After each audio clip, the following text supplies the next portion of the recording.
ನಮಸ್ಕಾರ. ವಿಚಾರ ವಿನಿಮಯಕ್ಕೆ ಸ್ವಾಗತ. ನಾವು ಕೋಟಿ ಚೆನ್ನಯ್ಯರ ಜೀವನ ಚರಿತ್ರೆಯನ್ನು ನೋಡ್ತಾ ಬರ್ತಾ ಇದ್ದೀವಿ.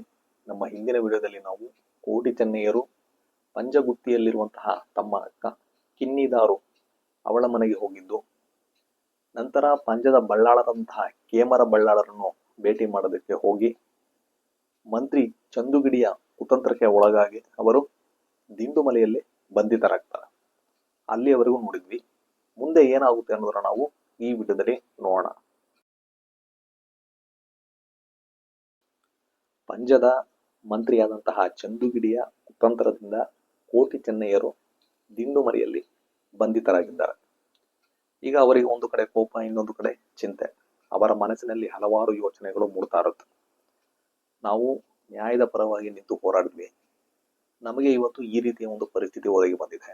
ಇದಕ್ಕೆ ಬರೀ ಚಂದುಗಿಡಿ ಕಾರಣನ, ಅಥವಾ ಇದರಲ್ಲಿ ಕೇಮರ ಬಲ್ಲಾಳರ ಪಾತ್ರ ಏನಾದರೂ ಇದೆಯಾ, ಅಥವಾ ನಮ್ಮ ಪಡುಮಲೆ ಬಳ್ಳಾಳರ ಪಾತ್ರ ಏನಾದರೂ ಇದೆಯಾ, ಈ ರೀತಿ ಅವರು ಯೋಚನೆ ಮಾಡ್ತಾ ಇರ್ತಾರೆ. ಹೀಗೆ ಸಮಯ ಹೋಗ್ತಾ ಇರುತ್ತೆ. ಮಧ್ಯರಾತ್ರಿ ಆಗಿದೆ. ಆಗ ಕೋಟಿ ಹೇಳ್ತಾನ, ನಾವು ಹೇಗಾದ್ರೂ ಮಾಡಿ ಇಲ್ಲಿಂದ ತಪ್ಪಿಸ್ಕೊಂಡು ಹೋಗ್ಬೇಕು.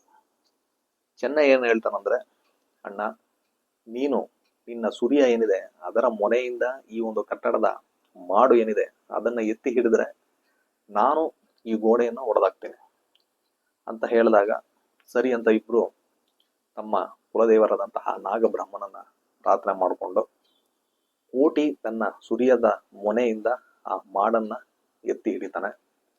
ಚೆನ್ನಯ್ಯ ತನ್ನ ಬಲವನ್ನೆಲ್ಲ ಪ್ರಯೋಗ ಮಾಡಿ ಅವನು ಆ ಗೋಡೆಗೆ ಕಾಲಿನಿಂದ ಒದಿತಾನೆ. ಹಲವಾರು ಪ್ರಯತ್ನಗಳ ನಂತರ ಗೋಡೆ ಮುರಿದು ಬೀಳುತ್ತೆ. ಅಲ್ಲಿಂದ ಇಬ್ರು ತಪ್ಪಿಸ್ಕೊಂಡು ಹೊರಗಡೆ ಬರ್ತಾರೆ. ಅವರು ಒಂದು ಕಡೆ ಇದ್ದಂತಹ ಈ ದಿಂಡುಮಲೆ ಕಟ್ಟಡ, ಅಲ್ಲೇ ಪಕ್ಕದಲ್ಲಿದ್ದಂತಹ ಪಂಜದ ಬೀಡು, ಇವೆರಡರನ್ನು ನೋಡ್ತಾರೆ. ಒಮ್ಮೆ ಅವರ ಮನಸ್ಸಿನಲ್ಲಿ ನಾವು ಈ ಚಂದುಗಿಡಿಯ ಮೇಲೆ ಸೇಡು ತೀರ್ಸ್ಕೊಬೇಕು ಅಂತ ಅವರು ಅಂದ್ಕೊಂಡು ಅಲ್ಲೇ ಪಕ್ಕದಲ್ಲಿದ್ದಂತಹ ಕಾಡಿಗೆ ಹೋಗಿ ಆ ರಾತ್ರಿಯನ್ನ ಅವರು ಅಲ್ಲಿ ಕಳೀತಾರೆ. ಮರುದಿನ ಈ ರೀತಿ ಕೋಟಿ ಚೆನ್ನಯ್ಯರು ದಿಂಡುಮಲೆಯಿಂದ ತಪ್ಪಿಸ್ಕೊಂಡು ಹೊರಟೋದ್ರು ಅನ್ನೋ ವಿಷಯವನ್ನ ಆಳುಗಳು ಬಂದು ಚಂದುಗಿಡಿಗೆ ಹೇಳ್ತಾರೆ. ಚಂದುಗಿಡಿಗೆ ಕೋಪ. ಅವನು ತನ್ನ ಆಳುಗಳಿಗೆ ಹೇಳ್ತಾನೆ, ಈ ವಿಷಯ ಹೊರಗಡೆ ಗೊತ್ತಾಗದೇ ಇರೋ ರೀತಿಯಲ್ಲಿ ನೀವು ಈಗ ಈ ಕೋಟಿ ಚೆನ್ನಯ್ಯರು ಎಲ್ಲಿದ್ದಾರೆ ಅನ್ನೋ ವಿಷಯವನ್ನು ತಿಳ್ಕೊಂಡು ಬಂದು ನನಗೆ ಹೇಳಬೇಕು ಅಂತ ಹೇಳಿ ಕಳಿಸ್ತಾನೆ. ಪಂಜದ ಗಡಿ ಭಾಗದಲ್ಲಿರುವಂತಹ ಇನ್ನೊಂದು ರಾಜ್ಯ ಎಣ್ಮೂರು. ಈ ಎಣ್ಮೂರಿನ ಬಳ್ಳಾಳರ ಹೆಸರು ದೇವ ಬಳ್ಳಾಳರು. ಅವರು ನ್ಯಾಯ, ನೀತಿ, ಧರ್ಮ, ಪರೋಪಕಾರ ಇಂತಹ ಸದ್ಗುಣಗಳಿಂದ ಆಳ್ವಿಕೆ ಮಾಡ್ತಾ ಇದ್ದಂತಹ ಒಬ್ಬರು ಬಳ್ಳಾಳರು. ಆದ್ದರಿಂದ ಜನರ ನಡುವೆ ಅವರಿಗೆ ಒಂದು ಒಳ್ಳೆಯ ಹೆಸರು ಇರುತ್ತೆ. ಇಂತಹ ಎಣ್ಮೂರಿನ ಕಡೆ ಈಗ ಕೋಟಿ ಚೆನ್ನಯ್ಯರು ಬರ್ತಾರ. ಈ ಎಣ್ಮೂರು ಹಾಗೂ ಪಂಜದ ನಡುವೆ ಒಂದು ದಟ್ಟವಾದಂತಹ ಅರಣ್ಯ ಪ್ರದೇಶ ಇರುತ್ತೆ. ಅಲ್ಲಿ ಕಾಡು ಪ್ರಾಣಿಗಳು ಹೆಚ್ಚಾಗಿರುವುದರಿಂದ ಜನರು ಓಡಾಡೋದು ಕಡಿಮೆ ಇರುತ್ತೆ ಆ ಪ್ರದೇಶದಲ್ಲಿ. ಆದರೆ ಈ ಎರಡೂ ಊರಿನ ಜನ, ಪಂಜ ಹಾಗೂ ಎಣ್ಮೂರು, ಈ ಊರಿನ ಜನ ಆ ಒಂದು ಕಾಡನ್ನು ಬಳಸ್ಕೊಂಡೇ ಹೋಗ್ಬೇಕಾಗಿರುತ್ತೆ. ಈ ಕಾಡನ್ನ ತುಪ್ಪೆಕಲ್ಲು ಕಾಡು ಅಂತ ಕರೀತಾ ಇರ್ತಾರೆ. ಈ ತುಪ್ಪೆಕಲ್ಲು ಕಾಡು ಎಣ್ಮೂರಿಗೆ ಸೇರಿದ್ದು.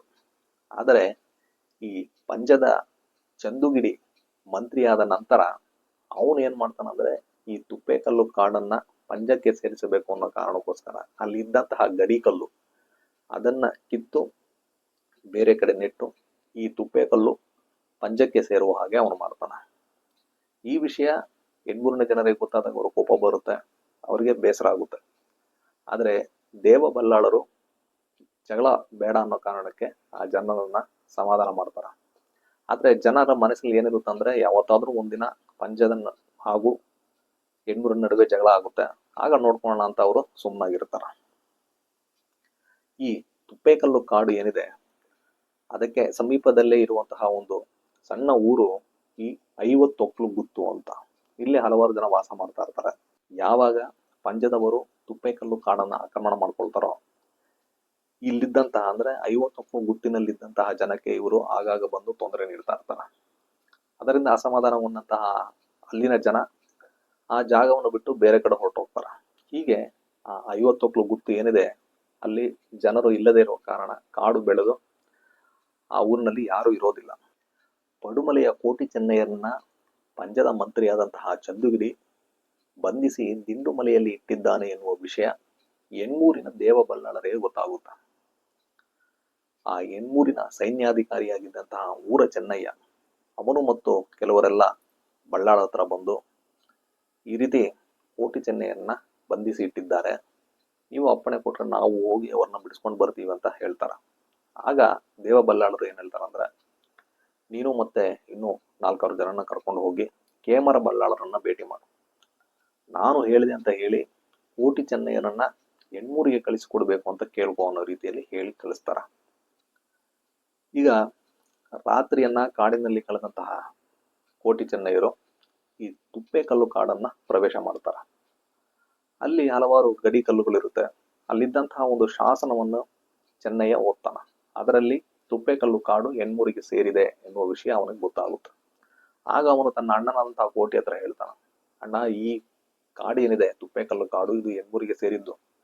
ಆದ್ರೆ ಯಾರೋ ಸ್ವಾರ್ಥಿಗಳು ಇಲ್ಲಿದ್ದಂತಹ ಗಡಿ ಕಲ್ಲನ್ನ ತೆಗೆದು ಬೇರೆ ಕಡೆ ಇಟ್ಟಿದ್ದಾರೆ. ಆದ್ದರಿಂದ ನಾವು ಇದನ್ನ ಮೊದಲು ಇದ್ದಂತಹ ಸ್ಥಳಕ್ಕೆ ಇಡಬೇಕು ಅಂತ ಹೇಳಿ ಅವನು ಆ ಗಡಿ ಕಲ್ಲನ್ನ ಕಿತ್ತು ಮೊದಲು ಇದ್ದಂತಹ ಸ್ಥಳದಲ್ಲಿ ಇಡ್ತಾನ. ನಂತರ ಕೋಟಿ ಚೆನ್ನಯ್ಯರು ತಮ್ಮ ತಾಯಿಯ ಹರಕೆ ಏನಿದೆ ಅದನ್ನ ತೀರಿಸಬೇಕು ಅನ್ನೋ ಕಾರಣಕ್ಕೋಸ್ಕರ ಇಲ್ಲೇ ಸಮೀಪದಲ್ಲೇ ಇದ್ದಂತಹ ಕೆಮ್ಮಲಜೆ ನಾಗಬ್ರಹ್ಮನ ದೇವಸ್ಥಾನ ಅಲ್ಲಿಗೆ ಹೋಗ್ಬೇಕು ಅಂತ ಅವರು ನಿರ್ಧಾರ ಮಾಡ್ತಾರೆ. ತಮ್ಮ ಭಾವನದಂತಹ ಬಯ್ಯ ಬೈದ ಹೇಳಿದ ದಾರಿಯಲ್ಲಿ ಆ ದೇವಸ್ಥಾನಕ್ಕೆ ಅವರು ಹೋಗ್ತಾರ.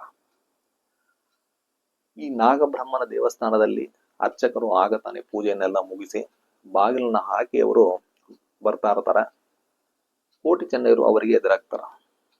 ಕೋಟಿ ಚೆನ್ನಯ್ಯರು ಹೇಳ್ತಾರೆ ಅರ್ಚಕರ ಹತ್ರ, ಈ ರೀತಿ ನಾವು ತುಂಬಾ ದೂರದಿಂದ ಬಂದಿದ್ದೀವಿ, ನಮ್ಮದು ಒಂದು ಹರಕೆ ಇದೆ, ಅದನ್ನ ತೀರಿಸುವುದಕ್ಕೆ ನೀವು ಸಹಾಯ ಮಾಡಬೇಕು ಅಂತ ಕೇಳಿದಾಗ ಅರ್ಚಕರು ಹೇಳ್ತಾರ, ಈಗ ತಾನೇ ಪೂಜೆ ಎಲ್ಲ ಮುಗಿದು ಬಾಗಿಲನ್ನ ಹಾಕೊಂಡು ನಾನು ಬರ್ತಾ ಇದ್ದೇನೆ, ಮತ್ತೆ ಬಾಗಿಲನ್ನ ತೆಗೆಯೋದಕ್ಕಾಗೋದಿಲ್ಲ, ನೀವು ನಾಳೆ ಬನ್ನಿ ಅಂತ ಹೇಳ್ತಾರ. ಕೋಟಿ ಚೆನ್ನಯ್ಯರಿಗೆ ಬೇಸರ ಆಗುತ್ತೆ. ದೂರ ಬಂದು ನಾವು ದೇವರ ದರ್ಶನ ಮಾಡದೆ ಹೇಗೆ ಹೋಗೋದು ಅಂತ ಯೋಚನೆ ಮಾಡಿ ಅವರು ಸರಿ ದೇವಸ್ಥಾನಕ್ಕೆ ಹೋಗೋಣ ಅಂತ ಹೋಗ್ತಾರ. ಬಾಗಿಲು ಮುಚ್ಚಿದೆ.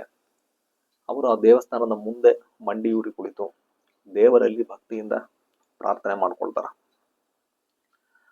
ಅವ್ರು ಏನ್ ಹೇಳ್ತಾರಂದ್ರೆ, ಸತ್ಯವತಿಯಾದಂತಹ ದೇವಿ ವೈದ್ಯತೆಯ ಮಕ್ಕಳಾದಂತಹ ನಾವು ನಮ್ಮ ತಾಯಿಯ ಹರಕೆಯನ್ನ ತೀರಿಸುವುದಕ್ಕೆ ನಾವು ಬಂದಿದ್ದೀವಿ. ಆದ್ರೆ ಇಲ್ಲಿ ದೇವಸ್ಥಾನದ ಬಾಗಿಲು ಮುಚ್ಚಿದೆ. ನಮ್ಮ ಒಂದು ಭಕ್ತಿ ಏನಿದೆ ಅದು ನಿಜವಾದ ಭಕ್ತಿಯಾಗಿದ್ರೆ ಈ ದೇವಸ್ಥಾನದ ಬಾಗಿಲುಗಳು ತೆಗೆದು ಇಲ್ಲಿನ ಗಂಟೆ ಬಾರಿಸಿ ಈ ವಾದ್ಯಗಳ ಘೋಷ ಉಂಟಾಗಿ ಇಲ್ಲಿರುವಂತಹ ದೀಪ ಏನಿದೆ ಅದು ಬೆಳಗಿ ದೇವರ ದರ್ಶನ ನಮಗೆ ಆಗ್ಬೇಕು ಅನ್ನೋ ರೀತಿಯಲ್ಲಿ ಅವರು ಬೇಡ್ಕೊಳ್ತಾರ. ಹೀಗೆ ಕೋಟಿ ಚೆನ್ನಯ್ಯರು ಒಂದು ಆಳವಾದಂತಹ ಒಂದು ಧ್ಯಾನದಲ್ಲಿದ್ದಾರ. ಆಗ ಸ್ವಲ್ಪ ಹೊತ್ತಿನಲ್ಲೇ ಅಲ್ಲಿನ ಗಂಟೆಯ ಶಬ್ದ ಆಗುತ್ತೆ, ವಾದ್ಯಗಳ ಘೋಷ ಕೇಳುತ್ತೆ, ಅಲ್ಲಿದ್ದಂತಹ ದೀಪ ಬೆಳಗುತ್ತೆ. ಕೋಟಿ ಚೆನ್ನಯ್ಯರಿಗೆ ದೇವರ ದರ್ಶನ ಆಗುತ್ತೆ. ಸ್ವಲ್ಪ ಹೊತ್ತಾದ ನಂತರ ಕೋಟಿ ಚೆನ್ನಯ್ಯರು ಕಣ್ತೆರೆದು ನೋಡ್ತಾರೆ. ಗಂಟೆ ಬಾರಿಸ್ತಾ ಇದೆ, ವಾದ್ಯಗಳು ಘೋಷ ನಡೀತಾ ಇದೆ, ದೀಪ ಬೆಳಗಿದೆ. ಅವರಿಗೆ ತುಂಬಾ ಸಂತೋಷ, ಕಣ್ಣಿನಲ್ಲಿ ಆನಂದದ ಕಣ್ಣೀರು. ಅವರು ನಮ್ಮ ತಾಯಿಯ ಹರಕೆಯನ್ನ ಸಲ್ಲಿಸ್ತಾರೆ. ಈ ಕಡೆ ಅಲ್ಲಿಂದ ಹೊರಟಂತಹ ಅರ್ಚಕರಿಗೆ ದೇವಸ್ಥಾನದಲ್ಲಿ ಕೇಳಿಸ್ತಿರುವಂತಹ ಈ ಶಬ್ದ ಏನಿದೆ ಅದನ್ನ ಕೇಳಿಸ್ಕೊಂಡು ಆಶ್ಚರ್ಯವಾಗಿ ಅವ್ರು ಏನಾಗ್ತಾ ಇದೆ ಅಂತ ನೋಡೋಣ ಅಂತ ಮತ್ತೆ ದೇವಸ್ಥಾನಕ್ಕೆ ಬರ್ತಾರೆ. ಅಲ್ಲಿ ಈ ರೀತಿ ಗಂಟೆ ಬಾಗಿಲು ತೆಗೆದು ಗಂಟೆ ಬಾರಿಸ್ತಾ ಇರೋದು, ವಾದ್ಯಗಳ ಒಂದು ಘೋಷ, ಇದೆಲ್ಲವನ್ನು ನೋಡಿ ಅವರಿಗೆ ಆಶ್ಚರ್ಯ ಆಗುತ್ತೆ. ಆಮೇಲೆ ಅವರು ಕೋಟಿ ಚೆನ್ನಯ್ಯರ ಹತ್ರ ಕ್ಷಮೆ ಕೇಳ್ತಾರೆ. ಕೋಟಿ ಚೆನ್ನಯ್ಯರು ಅವರನ್ನ ಮನ್ನಿಸ್ತಾರೆ. ಅವರು ದೇವರಿಗೆ ಮತ್ತೆ ನಮಸ್ಕಾರ ಮಾಡಿ ವಾಪಸ್ ಬರ್ತಾರೆ. ಅವರು ಹೊರಟಿದ ತಕ್ಷಣ ಆ ದೇವಸ್ಥಾನದ ಬಾಗಿಲುಗಳು ಮುಚ್ಚುತ್ತೆ. ಗಂಟೆ ಶಬ್ದ, ವಾದ್ಯಗಳ ಶಬ್ದ ಇದೆಲ್ಲ ನಿಂತು ಹೋಗುತ್ತೆ. ಇದನ್ನು ನೋಡಿದಂತಹ ಅರ್ಚಕರಿಗೆ ಈ ಕೋಟಿ ಚೆನ್ನಯ್ಯರ ಕಾರಣಿಕ ಶಕ್ತಿಯನ್ನು ನೋಡಿ ಆಶ್ಚರ್ಯ ಹಾಗೂ ಗೌರವ ಉಂಟಾಗುತ್ತೆ. ಎಣ್ಮೂರಿನ ಗಡಿಯನ್ನು ಕಾಯುತ್ತಿದ್ದಂತಹ ಕಾವಲುಗಾರರು ಕೋಟಿ ಚೆನ್ನಯ್ಯರು ಎಣ್ಮೂರನ್ನು ಪ್ರವೇಶಿಸಿರುವ ವಿಷಯವನ್ನ ಆ ಊರಿನ ಸೈನ್ಯಾಧಿಕಾರಿಯಾಗಿದ್ದಂತಹ ಊರ ಚೆನ್ನಯ್ಯನಿಗೆ ತಿಳಿಸ್ತಾರ. ಊರ ಚೆನ್ನಯ್ಯ ಕೋಟಿ ಚೆನ್ನಯ್ಯನ ಭೇಟಿ ಮಾಡೋದಕ್ಕೆ ಬರ್ತಾನೆ. ಅವರನ್ನು ನೋಡಿ ಅವನಿಗೆ ಸಂತೋಷ ಆಗುತ್ತೆ. ಅವನು ಅವರಿಗೆ ಹೇಳ್ತಾನೆ, ನೀವು ತುಪ್ಪೇಕಲ್ಲು ಕಾಡಿನಲ್ಲಿ ಇದ್ದಂತಹ ಗಡಿ ಕಲ್ಲನ್ನ ಸರಿಯಾದ ಜಾಗದಲ್ಲಿ ಇಟ್ಟಿದ್ದೀರೋ ಅನ್ನೋ ವಿಷಯ ನಮಗೆ ಗೊತ್ತಾಗಿದೆ. ನೀವು ಯಾರು ಏನು ಅಂತ ಅವನು ವಿಚಾರಿಸ್ತಾನ. ಆಗ ಕೋಟಿ ಚೆನ್ನಯ್ಯರು ಹೇಳ್ತಾರ, ನಾವು ಪಡುಮಲೆಗೆ ಸೇರಿದಂತಹ ಕೋಟಿ ಚೆನ್ನಯ್ಯರು ಅಂತ. ಅದನ್ನ ಕೇಳಿಸ್ಕೊಂಡು ಇವನಿಗೆ ಸಂತೋಷ ಆಗುತ್ತೆ. ಅವನು ಹೇಳ್ತಾನ, ಈ ರೀತಿ ನಿಮ್ ಬಗ್ಗೆ ನಾವು ತುಂಬಾ ಕೇಳಿದೀವಿ, ನಿಮ್ಮನ್ನ ನೋಡ್ಬೇಕು ಅಂತ ನಮ್ಮ ಊರಿನ ಬಳ್ಳಾಳರಾದಂತಹ ದೇವ ಬಲ್ಲಾಳರು ಆಸೆ ಪಡ್ತಾ ಇದ್ದಾರೆ. ಆದ್ದರಿಂದ ನೀವು ನಮ್ಮ ನಾಡಿಗೆ ಬರಬೇಕು ಅಂತ ಕೇಳ್ಕೊಳ್ತಾನ. ಸರಿ ಅಂತ ಕೋಟಿ ಚೆನ್ನಯ್ಯರು ಎಣ್ಮೂರಿಗೆ ಹೋಗ್ತಾರೆ. ಈ ಸೈನ್ಯಾಧಿಕಾರಿಯಾದಂತಹ ಊರ ಚೆನ್ನಯ್ಯ ಬಳ್ಳಾಳರನ್ನ ಭೇಟಿಯಾಗಿ ಈ ರೀತಿ ನಾವು ಕೋಟಿ ಚೆನ್ನಯ್ಯನ ಊರಿಗೆ ಕರೆದುಕೊಂಡು ಬಂದಿದ್ದೀವಿ ಅನ್ನೋ ವಿಷಯವನ್ನ ತಿಳಿಸ್ತಾನೆ. ಬಳ್ಳಾಳರಿಗೆ ಸಂತೋಷ ಆಗುತ್ತೆ. ಅವರು ಒಂದು ದಿನವನ್ನ ಹೇಳಿ ಆ ದಿನ ಕೋಟಿ ಚೆನ್ನಯ್ಯರು ನನ್ನನ್ನು ಬಂದು ನೋಡ್ಬೇಕು ಅಂತ ಕರೆ ಕಳಿಸ್ತಾರ. ಕೋಟಿ ಚೆನ್ನಯ್ಯರು ಎಣ್ಮೂರ್ನ ಬೀಡಿಗೆ ಬರ್ತಾರೆ. ಅಲ್ಲಿದ್ದಂತಹ ಓಲಗ ಚಾವಡಿಯಲ್ಲಿರುವಂತಹ ಸಿಂಹಾಸನದಲ್ಲಿ ದೇವ ಬಲ್ಲಾಳರು ಕುಳಿತಿದ್ದಾರೆ. ಅವರ ಸುತ್ತ ಬೇರೆ ಬೇರೆ ಅಧಿಕಾರಿಗಳು ಹಾಗೂ ಅತಿಥಿಗಳು, ಊರಿನ ಜನ ಇವರೆಲ್ಲ ಸೇರಿದ್ದಾರೆ. ಕೋಟಿ ಚೆನ್ನಯ್ಯರು ಬಂದಾಗ ಅವರಿಗೆ ಬಿಸಿ ಬಿಸಿ ನೊರೆ ಹಾಲನ್ನ ನೀಡಿ ಸತ್ಕಾರ ಮಾಡಲಾಗುತ್ತೆ. ಕೋಟಿ ಚೆನ್ನಯ್ಯರು ಅಲ್ಲಿ ನೆರೆದಿದ್ದಂತಹ ಜನರಿಗೆಲ್ಲ ನಮಸ್ಕಾರ ಮಾಡ್ತಾರೆ. ಅದಾದ ನಂತರ ದೇವ ಬಲ್ಲಾಳರು ಕೋಟಿ ಚೆನ್ನಯ್ಯರಿಗೆ ಏನ್ ಹೇಳ್ತಾರ ಅಂದ್ರೆ, ನಿಮ್ಮ ಬಗ್ಗೆ ನಾವು ತುಂಬಾ ಕೇಳಿದೀವಿ, ನೀವು ನಮ್ಮ ಊರಿಗೆ ಬಂದಿರುವುದು ನಮಗೆ ಸಂತಸವನ್ನ ನೀಡಿದೆ. ನೀವು ಪಟ್ಟಿರುವಂತಹ ಕಷ್ಟಗಳನ್ನೆಲ್ಲ ನಾವು ಕೇಳಿದ್ದೀವಿ. ಇನ್ಮೇಲೆ ನೀವು ಯಾವುದೇ ಕಷ್ಟ ಇಲ್ಲದ ಹಾಗೆ ನಮ್ಮ ಊರಲ್ಲೇ ಇದ್ದು ಚೆನ್ನಾಗಿ ಬಾಳ್ಬೇಕು ಅನ್ನೋ ರೀತಿಯಲ್ಲಿ ಅವರು ಹೇಳ್ತಾರ. ಅದನ್ನು ಕೇಳಿಸಿಕೊಂಡಂತಹ ಕೋಟಿ ಚೆನ್ನಯ್ಯರಿಗೆ ಸಂತೋಷ ಆಗುತ್ತೆ. ಕೋಟಿ ಏನ್ ಹೇಳ್ತಾರಂದ್ರೆ, ನಾವು ದೇಶಾಂತರ ಹೊರಟಿದ್ವಿ, ನಮಗೆ ಯಾರು ಸಹಾಯ ಮಾಡೋದಿಲ್ಲ ಅಂತ ಅಂದ್ಕೊಂಡಿದ್ವಿ, ಆದ್ರೆ ನೀವು ನಮ್ಮನ್ನು ನಿಮ್ಮ ಊರಿಗೆ ಕರೆದು ಇಲ್ಲೇ ಇರೋದಕ್ಕೆ ಹೇಳ್ತಾ ಇದ್ದೀರಾ, ನಮಗೆ ತುಂಬಾ ಸಂತೋಷ. ನೀವು ನಮಗೆ ಇರುವುದಕ್ಕೆ ಒಂದು ನೆಲೆ ಹಾಗೂ ಮಾಡಲು ಒಂದು ಕೆಲಸವನ್ನು ಕೊಟ್ರೆ ನಮಗೆ ತುಂಬಾ ಉಪಕಾರ ಆಗುತ್ತೆ ಅಂತ ಕೋಟಿ ಹೇಳ್ತಾನ. ಆಗ ದೇವ ಬಲ್ಲಾಳರು ಏನ್ ಹೇಳ್ತಾರಂದ್ರೆ, ನೀವು ಇರುವುದಕ್ಕೆ ನೆಲೆ ಹಾಗೂ ಮಾಡುವುದಕ್ಕೆ ಕೆಲಸ ಎರಡಕ್ಕೂ ಏರ್ಪಾಡು ಮಾಡ್ತೀವಿ, ಏನು ತೊಂದರೆ ಇಲ್ಲ. ಇಲ್ಲಿ ಬೇರೆ ಬೇರೆ ಜಾತಿಯ ಜನರು ಇರುವುದಕ್ಕೆ ಬೇರೆ ಬೇರೆ ಗುತ್ತುಗಳಿವೆ.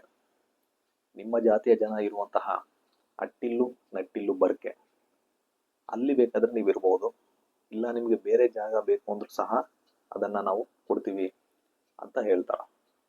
ಆಗ ಕೋಟಿ ಚೆನ್ನಯ್ಯರು ಏನ್ ಹೇಳ್ತಾರಂದ್ರೆ, ನಮಗೆ ಈ ಯಾವುದೇ ಗುತ್ತು ಬರ್ಕೆಗಳು ಬೇಡ, ನಮ್ಗೆ ಯಾವ್ದಾದ್ರು ಒಂದು ಬೇರೆ ಜಾಗವನ್ನ ಕೊಟ್ರೆ ಚೆನ್ನಾಗಿರುತ್ತೆ ಅಂತ ಹೇಳ್ತಾರ. ಆಗ ದೇವ ಬಲ್ಲಾಳರು ಏನ್ ಹೇಳ್ತಾರಂದ್ರೆ, ಇಲ್ಲಿ ಗಡಿ ಪ್ರದೇಶದಲ್ಲಿ 50 ಒಕ್ಲು ಗುತ್ತು ಅಂತ ಒಂದು ಜಾಗ ಇದೆ. ಅಲ್ಲಿ ಈಗ ಕಾಡು ಬೆಳೆದಿದೆ. ಅಲ್ಲಿ ಕರ್ಮಿಲಜೆ ನೆಕ್ಕಿಲೆಜೆ ಗುತ್ತು ಅಂತ ಒಂದು ಜಾಗ ಇದೆ. ಆದ್ರೆ ಅಲ್ಲಿ ಕಾಡು ಬೆಳೆದ್ರಿಂದ ನೀವು ಅಲ್ಲಿ ಇರಿ ಅಂತ ಹೇಳೋದಕ್ಕೆ ನನಗೆ ಕಷ್ಟ ಆಗ್ತದೆ ಅಂತ ಹೇಳಿದಾಗ ಕೋಟಿ ಚೆನ್ನಯ್ಯರು ಏನ್ ಹೇಳ್ತಾರಂದ್ರೆ, ನೀವು ಇಷ್ಟಪಟ್ಟು ಕೊಟ್ರೆ ನಾವು ಅಲ್ಲಿ ಇರೋದಕ್ಕೆ ನಮಗೇನು ತೊಂದರೆ ಇಲ್ಲ ಅಂತ ಅವರು ಹೇಳ್ತಾರ. ಸರಿ ಅಂತ ದೇವ ಬಲ್ಲಾಳರು ಆ 50 ಒಕ್ಲು ಗುತ್ತು ಜಾಗ ಏನಿದೆ ಅದನ್ನ ಕೋಟಿ ಚೆನ್ನಯ್ಯರಿಗೆ ಕೊಡ್ತಾರೆ. ಸರಿ ಅಂತ ಕೋಟಿ ಚೆನ್ನಯ್ಯರು 50 ಒಕ್ಲು ಗುತ್ತಿಗೆ ಹೋಗ್ತಾರ. ಅಲ್ಲಿ ಒಂದು ಕಡೆ ದಟ್ಟವಾದಂತಹ ಅರಣ್ಯ, ಇನ್ನೊಂದು ಕಡೆ ಇಳಿಜಾರಿನ ಪರ್ವತದ ಪದರು, ಮಧ್ಯದಲ್ಲಿ ಸಮತಟ್ಟಾದಂತಹ ನೆಲ ಇರುತ್ತೆ. ಅಲ್ಲಿ ಅವರು ವ್ಯವಸಾಯ ಮಾಡ್ಬೇಕು ಅಂತ ಅನ್ಕೊಳ್ತಾರ. ಮೊದಲು ಅವರು ತಮಗೆ ಇರುವುದಕ್ಕೆ ಒಂದು ಮನೆಯನ್ನ ಊರಿನ ಜನರ ಸಹಾಯದಿಂದ ಅವರು ಕಟ್ಕೊಳ್ತಾರ. ನಂತರ ಅವರು ಕಾಡುಗಳನ್ನೆಲ್ಲ ಕಡಿದು ವ್ಯವಸಾಯಕ್ಕೆ ಬೇಕಾದಂತಹ ಭೂಮಿಯನ್ನ ಅವರು ಸಿದ್ಧ ಮಾಡಿ ಆ ಭೂಮಿಯನ್ನ ಅವರು ಬೇರೆ ಬೇರೆ ಗದ್ದೆಗಳಾಗಿ ವಿಂಗಡಿಸಿ ಅವರು ವ್ಯವಸಾಯವನ್ನ ಶುರು ಮಾಡ್ತಾರೆ. ಈ ಇಳಿಜಾರಿನ ಪ್ರದೇಶ ಏನಿದೆ ಅಲ್ಲಿ ಅವರು ಅಡಿಕೆ ಬೆಳೆಯನ್ನು ಬೆಳೆಯೋದಕ್ಕೆ ನಿರ್ಧಾರ ಮಾಡ್ತಾರೆ. ಹಾಗೆ ಅಲ್ಲಿ ತೆಂಗು ಹಾಗೂ ಬಾಳೆಯನ್ನು ಸಹ ಬೆಳೆಯೋದಕ್ಕೆ ಅವರು ಕಷ್ಟಪಟ್ಟು ದುಡಿತಾರೆ. 1-2 ವರ್ಷಗಳಲ್ಲಿ ಅಲ್ಲಿ ಅವರು ಬೆಳೆಯನ್ನು ಬೆಳೆಯೋದಕ್ಕೆ ಶುರು ಮಾಡ್ತಾರೆ. ಇವರ ಒಂದು ಉತ್ಸಾಹವನ್ನು ನೋಡಿದಂತಹ ಊರಿನ ತರುಣರೆಲ್ಲ ಬಂದು ಇವರ ಒಂದು ಕಾರ್ಯದಲ್ಲಿ ಅವರಿಗೆ ನೆರವಾಗ್ತಾರ. ಹೀಗೆ ಕೋಟಿ ಚೆನ್ನಯ್ಯರು ಕಾಡಾಗಿದ್ದಂತಹ 50 ಒಕ್ಲು ಗುತ್ತು ಏನಿದೆ ಅದನ್ನ ಕೃಷಿ ಮಾಡುವುದರ ಮೂಲಕ ಅಲ್ಲಿ ಬೇರೆ ಬೇರೆ ಜನರು ಬಂದು ವಾಸ ಮಾಡೋದಕ್ಕೆ ಶುರು ಮಾಡ್ತಾರೆ. ಅಲ್ಲಿ ಒಂದು ಶಾಂತಿಯ ಒಂದು ವಾತಾವರಣ ಇರುತ್ತೆ. ಇದಾದ ನಂತರ ಕೋಟಿ ಚೆನ್ನಯ್ಯರು ಏನ್ ಮಾಡ್ತಾರೆ ಅಂದ್ರೆ, ಬರೀ ಈ 50 ಒಕ್ಲು ಗುತ್ತನ್ನ ಸುಧಾರಣೆ ಮಾಡಿದ್ರೆ ಸಾಕಾಗೋದಿಲ್ಲ, ನಾವು ಎಣ್ಮೂರಿಗೆ ಬಂದಿದ್ದೇವೆ, ಇಡೀ ಎಣ್ಮೂರನ್ನ ನಾವು ಸುಧಾರಣೆ ಮಾಡಬೇಕು ಅಂತ ಅವರು ಸಮಯ ಸಿಕ್ಕಿದಾಗಲೆಲ್ಲ ಊರಿನ ಸುತ್ತ ಓಡಾಡಿ ಅಲ್ಲಿಗೆ ಬೇಕಾದಂತಹ ಕೆರೆ ಬಾವಿ ಇದನ್ನೆಲ್ಲ ತೋರಿಸ್ತಾರೆ. ಹಾಗೆ ಜನರು ಓಡಾಡೋದಕ್ಕೆ ಹಾಗೂ ಸರಕು ಸಾಗಾಣಿಕೆಗೆ ಬೇಕಾದಂತಹ ದಾರಿಗಳನ್ನ ಅವರು ಮಾಡ್ತಾರೆ. ಇದರಿಂದ ಆ ಊರಿನ ಜನರಲ್ಲಿ ಒಂದು ಉತ್ಸಾಹ ಬಂದು ಅವರು ಸಹ ಕಷ್ಟಪಟ್ಟು ದುಡಿದು ಆ ಕೃಷಿಯ ಒಂದು ಬೆಳೆ ಏನಿದೆ ಅದನ್ನ ಅವರು ಹೆಚ್ಚಾಗಿ ಉತ್ಪಾದನೆ ಮಾಡಿ ಎಲ್ಲರೂ ಸಂತೋಷವಾಗಿರ್ತಾರೆ. ಇಂತಹ ಸಂದರ್ಭದಲ್ಲಿ ಕೋಟಿ ಚೆನ್ನಯ್ಯರು ಇನ್ನೊಂದು ಆಲೋಚನೆಯನ್ನ ಮಾಡ್ತಾರೆ. ಏನು ಅಂದ್ರೆ, ಈ ತುಪ್ಪೇಕಲ್ಲು ಕಾಡನ್ನು ಪಂಜದವರು ತಮ್ಮ ವಶಪಡಿಸಿಕೊಂಡಿರೋದ್ರಿಂದ ಯಾವತ್ತಾದ್ರೂ ಒಂದು ದಿನ ಪಂಜ ಹಾಗೂ ಎಣ್ಮೂರ ನಡುವೆ ಜಗಳ ಆಗೋ ಸಾಧ್ಯತೆಗಳಿವೆ. ಆದ್ದರಿಂದ ನಾವು ಈ ಯುದ್ಧಕ್ಕೆ ನಾವು ಸಿದ್ಧರಾಗಬೇಕು ಅನ್ನೋ ಕಾರಣಕ್ಕೋಸ್ಕರ ಅವ್ರು ಏನ್ ಮಾಡ್ತಾರಂದ್ರೆ ತಮ್ಮೊಂದಿಗೆ ಇದ್ದಂತಹ ಯುವಕರು ಇವರನ್ನೆಲ್ಲ ಒಂದುಗೂಡಿಸಿ ಅವರಿಗೆ ಮಲ್ಲ ವಿದ್ಯೆಯನ್ನ ಕಲಿಸೋದಕ್ಕೆ ಗರಡಿಗಳನ್ನ ಸ್ಥಾಪನೆ ಮಾಡಿ ಅಲ್ಲಿ ಜಟ್ಟಿ ಕಾಳಗ, ಮಲ್ಲವಿದ್ಯೆ ಹಾಗೂ ಈ ಬಿಲ್ಲು ವಿದ್ಯೆ ಹಾಗೂ ಕುದುರೆ ಸವಾರಿ ಈ ರೀತಿಯ ವಿಷಯಗಳನ್ನೆಲ್ಲ ಅವರಿಗೆ ಹೇಳ್ಕೊಡ್ತಾರ. ಅದೇ ರೀತಿ ಕಮ್ಮಾರರನ್ನ ಕರೆಸಿ ಅವರು ಯುದ್ಧಕ್ಕೆ ಬೇಕಾದಂತಹ ಶಸ್ತ್ರಾಸ್ತ್ರಗಳನ್ನೆಲ್ಲ ಮಾಡಿಸ್ತಾರ.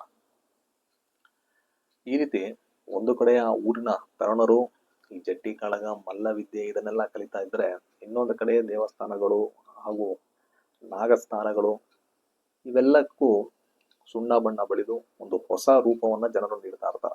ಅಲ್ಲಿ ನಡೆಯುವಂತಹ ಉತ್ಸವ ಹಾಗೂ ಜಾತ್ರೆ, ಹಬ್ಬ ಹರಿದಿನ ಇದರೆಲ್ಲ ಈ ಜಟ್ಟಿ ಕಾಳಗ ಸ್ಪರ್ಧೆಯನ್ನು ಏರ್ಪಡಿಸಿ ಅದರಲ್ಲಿ ಗೆದ್ದಂತಹ ಯುವಕರಿಗೆ ಬೀಡಿಂದ ಉಡುಗೊರೆಯನ್ನೆಲ್ಲ ನೀಡ್ತಾ ಇರ್ತಾರ. ಅದೇ ರೀತಿ ಅಲ್ಲಿ ದಟ್ಟವಾದ ಅರಣ್ಯಗಳಲ್ಲಿ ಹಲವಾರು ಗಿಡಮೂಲಿಕೆಗಳಿರುತ್ತೆ. ಈ ಗಿಡಮೂಲಿಕೆಗಳಿಂದ ಜನರ ಒಂದು ರೋಗ ರುಜಿನಗಳೇನಿದೆ ಅದನ್ನ ಸರಿ ಮಾಡಬಹುದು. ಈ ನಾಟಿ ವೈದ್ಯದಲ್ಲಿ ಪರಿಣಿತಿಯನ್ನು ಪಡೆದಂತಹ ಪಂಡಿತರನ್ನೆಲ್ಲ ಕೋಟಿ ಚೆನ್ನಯ್ಯರು ಕರೆದು ಅಲ್ಲಿ ವೈದ್ಯ ಶಾಲೆಯನ್ನು ಸಹ ಶುರು ಮಾಡ್ತಾರೆ. ಈ ಎಲ್ಲಾ ವಿಷಯಗಳು ಅಂದ್ರೆ ಕೋಟಿ ಚೆನ್ನಯ್ಯರು ಎಣ್ಮೂರಿನಲ್ಲಿ ಮಾಡುತ್ತಿರುವಂತಹ ಒಳ್ಳೆಯ ಕೆಲಸಗಳನ್ನೆಲ್ಲ ದೇವ ಬಲ್ಲಾಳರು ಅವರು ಗಮನಿಸ್ತಾ ಇರ್ತಾರೆ. ಆದ್ದರಿಂದ ಎಣ್ಮೂರಿನಲ್ಲಿ ಈಗ ನಡೆದಿರುವಂತಹ ಸುಧಾರಣೆಗಳನ್ನೆಲ್ಲ ನೋಡಿ ಅವರಿಗೆ ಸಂತೋಷ ಆಗುತ್ತೆ. ಈ ಕೋಟಿ ಚೆನ್ನಯ್ಯರು ನಮ್ಮ ಬೀಡಿಗೆ ಬಂದು ನಾವು ಬೀಡಿಗೆ ವಿರುದ್ಧವಾಗಿ ಯಾವತ್ತೂ ತಲೆ ಎತ್ತೋದಿಲ್ಲ ಅಂತ ಹೇಳಿದ್ರು.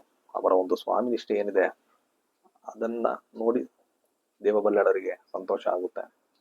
ಇನ್ನು ಮುಂದೆ ಎಣ್ಮೂರಿಗೆ ಶತ್ರುಗಳಿಂದ ಯಾವುದೇ ಅಪಾಯ ಇಲ್ಲ ಅಂತ ಗೊತ್ತಾಗಿ ಅವರಿಗೆ ಒಂದು ಸಮಾಧಾನ ಹಾಗೂ ತೃಪ್ತಿ ಉಂಟಾಗುತ್ತೆ.